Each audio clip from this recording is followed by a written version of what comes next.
கடகராசி ஆயில்ய நட்சத்திரம் சூரிய தசையில் சனி புத்தி நடந்துகிட்டு இருக்குது. ஸோ ஏதாவது நல்ல விஷயம் சொல்லுங்கள், அதான் உங்களோட கேள்வி. உங்களுக்கு வந்து சூரியன் திசையை நடத்துறது ஒரு நல்ல விஷயம் தான். சூரியன் உங்களை பேலன்ஸ் பண்ணுவாரான்னு கேட்டால் ஆமாம், அவர் பேலன்ஸ் பண்ணுவார். ஸோ அப்போ சூரிய தசை மொத்தம் 6 வருஷம். சூரிய தசை முடியறதுக்குள்ளே வந்து நல்ல ஒரு வாழ்க்கை தரத்தை நீங்கள் அமைச்சிக்கிடுவீங்க அப்படின்னு உங்களுக்கு நான் ஞாபகப்படுத்திக்கிறேன். ரெண்டாவது வந்து உங்களுக்கு வந்து சனி புத்தி முடியணும். சனி புத்தியில் வந்து உங்களோட ஜாதகத்தை டபுள் செக் பண்ணிக்கோங்க. சனி புத்தியில் வந்து உங்களுக்கு வந்து அந்தரங்கள் வேறு ஏதாவது மாறி ஓடிக்கிட்டு இருந்துச்சுன்னா சிறப்பு, நீங்கள் தப்பிச்சுக்கிடுவீங்க.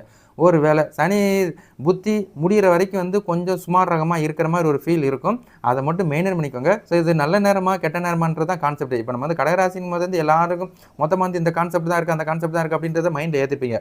அது உங்களுக்கு வந்து சூரியன் திசை நடத்துறது ஒரு பாசிட்டிவ். அப்போ சூரியன் அகேன்ஸ்டாக தான் இவர் செயல்படுவார் அப்படின்ற ஒரு காமனாக இருந்தால் கூட, சூரியன் வந்து இயற்கை சுபராக இல்லாட்டினால் கூட அவர் வந்து முக்கால் சுபர் அப்படின்றத உங்களுக்கு ஞாபகப்படுத்திக்கிறேன். அவர் வந்து உங்களை பேலன்ஸ் பண்ணுவார். அதில் சனி மட்டும் புத்தியை முடிச்சிட்டார் அப்படின்னா, அடுத்து சூரிய தசையில் புதன் புத்தி உங்களுக்கு பிரைட் ஃபியூச்சர் அமைச்சு கொடுப்பார். அதன் மூலிமா நீங்கள் அடுத்த கட்டத்துக்கு நகர்வீங்க அப்படின்னு ஞாபகப்படுத்திக்கிறேன். தென் அதுக்கப்புறம் உங்களோட ராசியோட அதிபதி அவர் ஒரு 10 வருஷம் வந்து சந்திரன் திசையை ஸ்டார்ட் பண்ணார். பிரைட் ஃபியூச்சர் உங்களுக்கு இருக்குது அப்படின்றத ஞாபகப்படுத்திக்கிறேன். ஸோ மிஸ் பண்ணிடாதீங்க இந்த வாழ்க்கை தரத்தை. சரிங்களா?